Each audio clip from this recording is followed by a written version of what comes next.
What if I told you that One Battle After Another is a masterpiece, not just for the story, but for the hidden details that director Paul Thomas Anderson carefully put into every scene? For instance, how the end chase scene is really just a visual metaphor for the title of the film, One Battle After Another, with the windy, up and down nature of the road representing the reality that after you finish fighting one battle, another one's always waiting for you on the horizon. Things could be better. It's not one thing, it's another. These touches are deliberately placed by the filmmakers, and once you see them, you can't unsee them. And once you notice them, you can't help but wonder, why? What are the filmmakers trying to say with these touches? There's many details present in One Battle After Another's ending chase scene in particular that really unifies what this movie is trying to say about revolution. Let's dive into it. For me, the chase scene starts with one of my favorite shots of the movie. The camera's mounted on the door of this Dodge Charger, and as Willa speeds away, the door shuts and we're right in the cockpit with our hero. There's so many things I love about this one shot alone. Most obviously, it has a satisfying punch to it. Secondly, this shot is a callback to many other moments in this film where protagonists speed away in vehicles before doors are closed. Like here, and here, and here, and here. If you notice, it's only Pat and Perfidia who drive away without closing the door in this film. I'll talk more on what I think that means later. Third, pay attention to the soundtrack of this shot.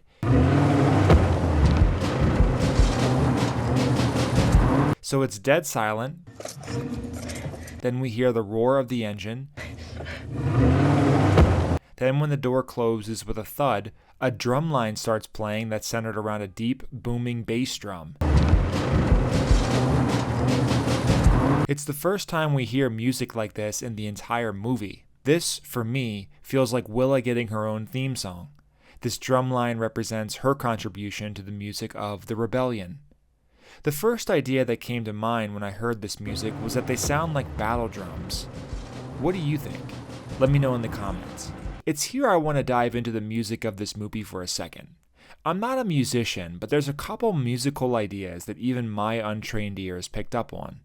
The movie opens with Perfidia walking along the side of the road as we hear deep bass notes on piano. As she catches sight of the immigration detention center, violins blast into existence, representing for me the barbarity of keeping fellow innocent human beings in cages. And as the French 75 goes through with their plan to liberate the detention center, a rhythm begins to form. We hear a steady patter on the cymbal, and when Pat sets off his fireworks, high violins join in on the fun.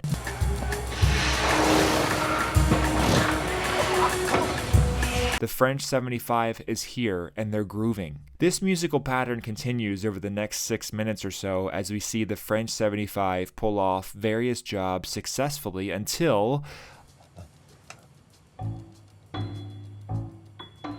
this rhythmic music stops on a dime, and these weird, awkward piano chords take hold of the movie for the next 3 minutes.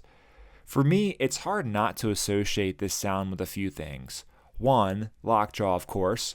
This guy is awkward with a capital A, and the music feels like it's searching for rhythm and doing a pretty bad job of it.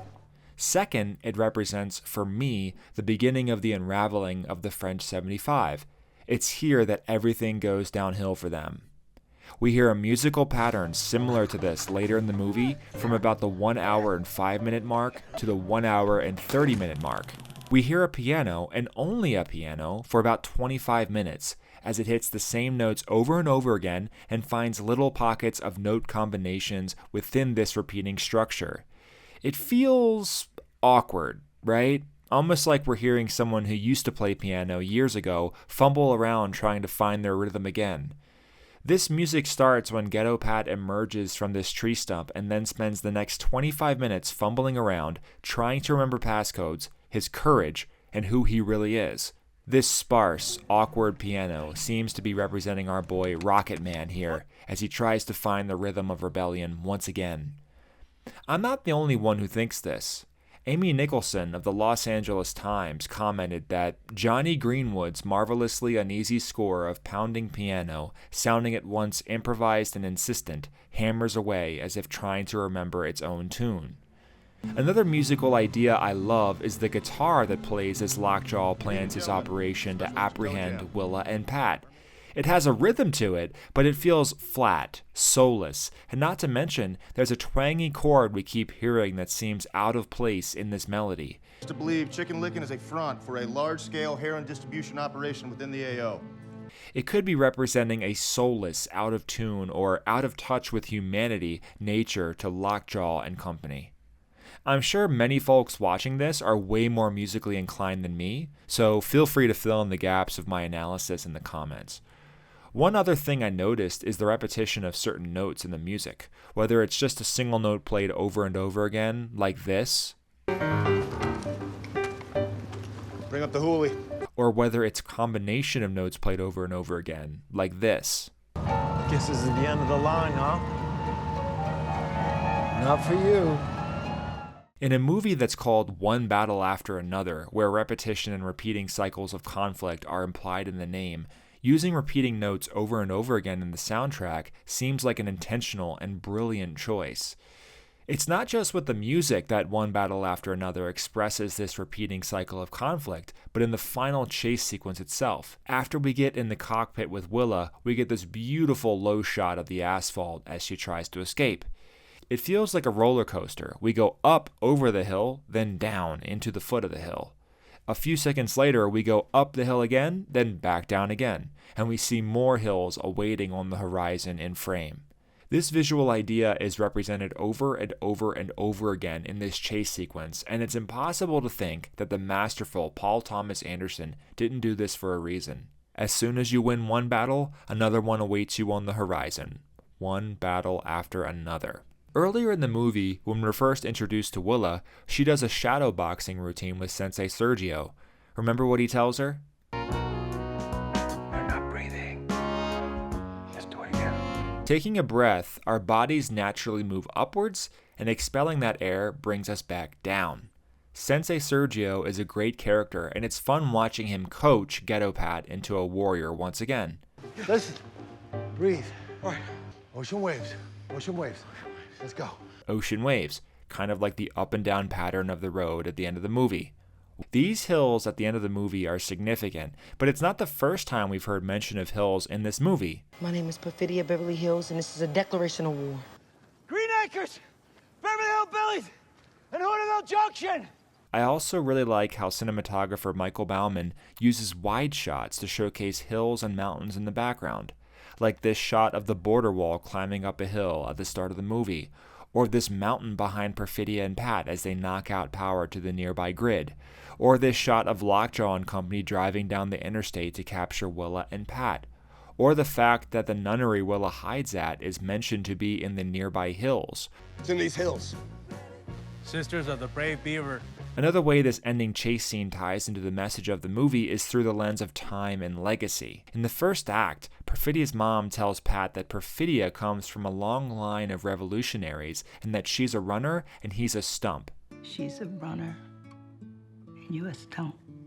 There's also a moment when Jungle Pussy gets up on the desks at this bank, and we see a beautiful mural behind her depicting old Corsair ships, newer looking vessels, and airplanes. It's depicting, among other things, the development of technology, the passage of time. Getting back to time, remember the question that Pat gets stumped on? What time is it? Time for me isn't really the motif here, though. It's more so about legacy.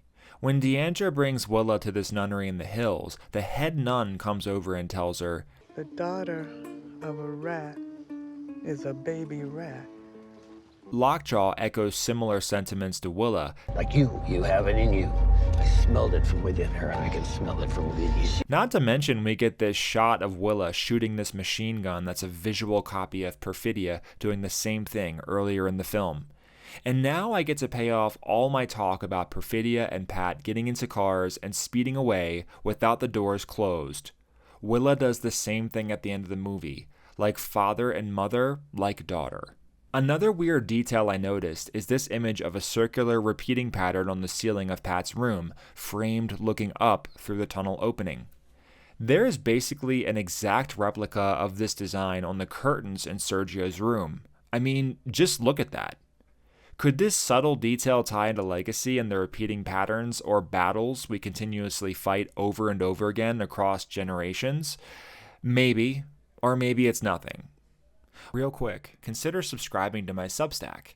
I publish the written versions of these essays there, along with movie reviews and thoughts on stuff I'm watching that doesn't make it into my YouTube videos. The name is Filmalysis, and the link is in the description if you want to subscribe. One last motif from this film that ties into legacy is phones. There's a famous scene of Pat at a payphone trying to remember the passcodes for the French 75. In Act 1, we get this shot of Perfidia at a payphone as well, sending a warning to her adversaries. 15 years later, Pat uses a phone from the Stone Ages to call the French 75 again. I mean, look at this thing. It's barbaric. It just shows how out of touch Pat really is with the new world of today. He doesn't know his own daughter has a phone, which is the reason she gets captured, by the way. And in the final scene of the movie, Pat's learning how to take a selfie with his new phone. He's transitioned from an old, immovable stump to someone who's running with the current a little more. I admit, I struggle a little with understanding what this movie is really trying to say with all of this, but I'll give it a stab. In a nutshell, I think it's trying to show the importance of our children in the fight for freedom. Perfidia, a staunch revolutionary who comes from a long line of revolutionaries, abandons her daughter and her family. She is disconnected from them and admits to Willa at the end of the movie that she failed at trying to save the world. One battle after another as a name is trying to remind us not just of all the battles we've fought for freedom in the past, but all the battles that will be fought in the future. It's a never-ending cycle. As soon as you get over one hill, there's another one waiting for you on the horizon. In this ending chase scene, there's a beautiful shot where we see Willa in the front, the assassin behind her, and then Pat way off in the background. A visual representation that the same evil we're chasing down right now in our lifetime will be chasing down our children when we're gone.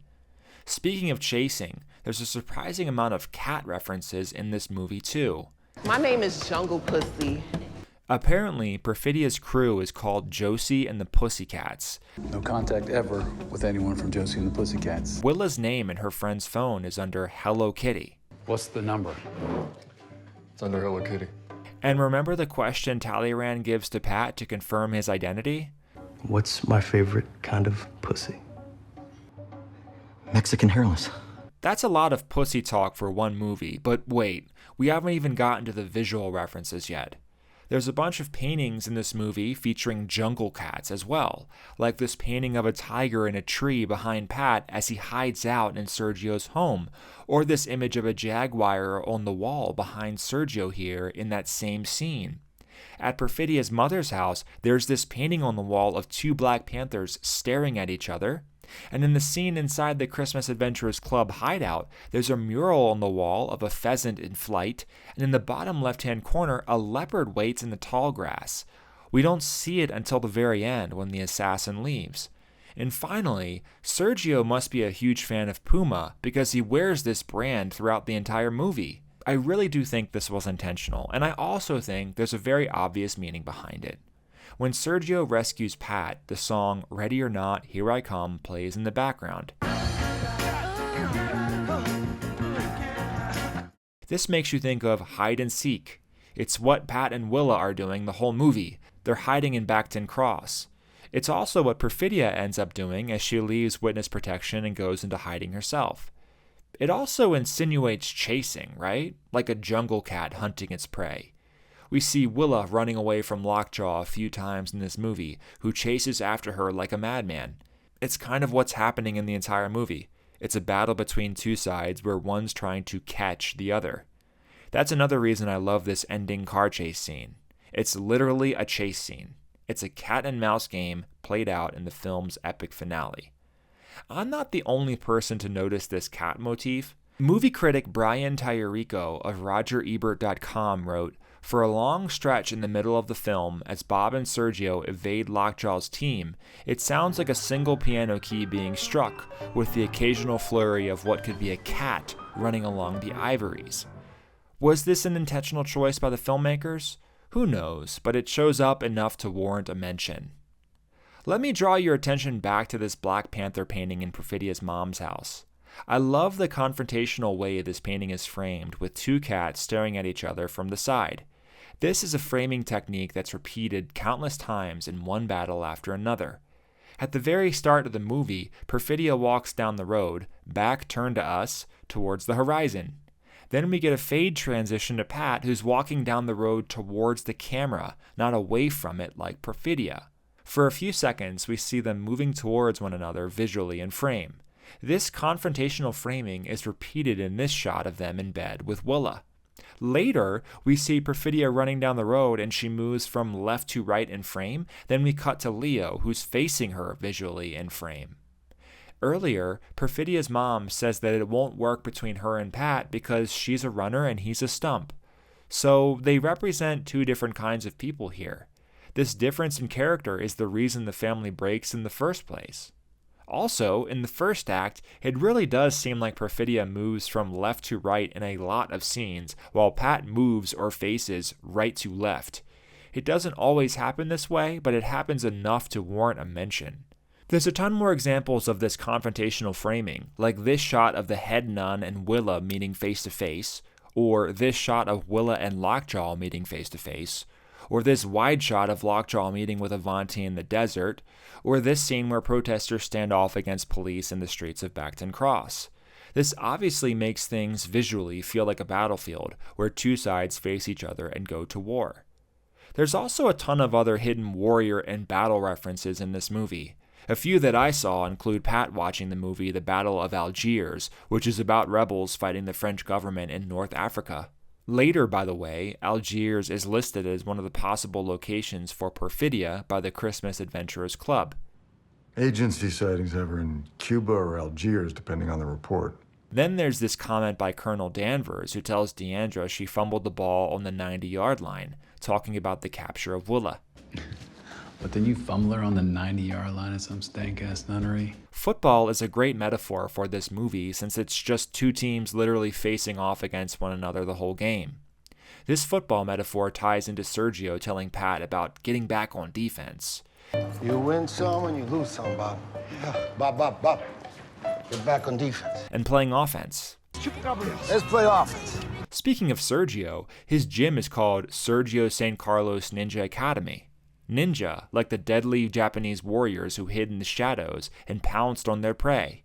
When Sergio takes Pat to his house, a skateboarder comes by his window and says, Fucking World War III out there, yo! And remember, the Christmas Adventurers Club says they find value in having members with battlefield expertise.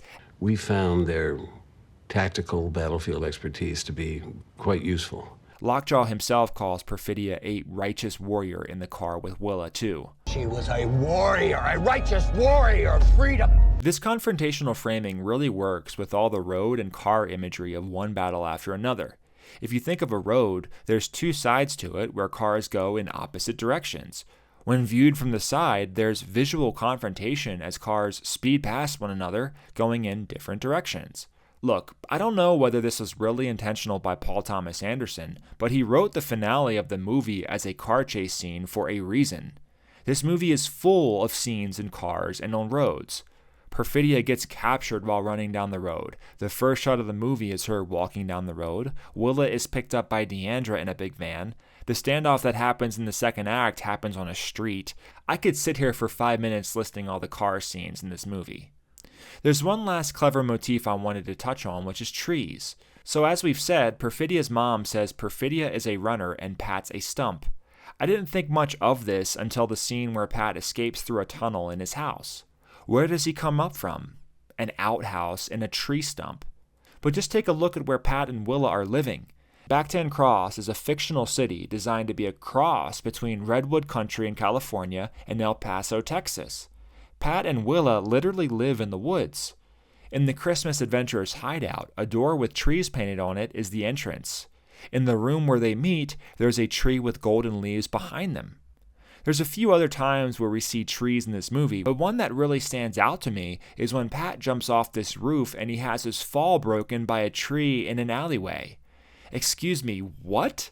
There's just a random tree in this alleyway here and it saves Pat, who we've already established seems to be represented by trees? When paired with this painting of a tiger in a tree behind Pat, I really do think this is an intentional motif in this movie. So, what's it mean? My best guess is that it ties into the runner and stump quote from Perfidia's mom earlier in the movie. It represents two different approaches to revolution. Yes, you need the runners or the cats to go hunt and cause chaos, but you also need the stumps who are a little more grounded because they'll help the next generation of revolutionaries to get their footing. The problem is, Pat becomes a little too grounded in Back-10 Crossing, losing touch with the movement and who he really is. He needs to get back in touch with his run-and-gun side to save his daughter. And obviously Perfidia is the other side to the coin. She abandons her daughter and her family and ultimately fails to enact the change she wanted to see at the start of the movie. She was a little too reckless. There's a really great shot I love before the ending car chase scene. Willow runs towards the white Dodge Charger after Avanti murders everybody at this outpost, and framed behind her is a tree stump. This is a moment where she has to decide whether to stay here and hide or take the Charger and run. She goes back, gets the keys, and starts running. I don't know whether this was on purpose, but intentional or not, it works as a great representation of the conflicting ideas of the movie and the battling voices inside Willa's head at this crucial moment. Anyway, I've talked your head off enough. What did you notice in one battle after another? Let me know in the comments down below. And if you like this analysis, consider subscribing to my channel. I'll be releasing more breakdowns of quality films throughout 2026. Thanks so much for watching. I'll see you next time.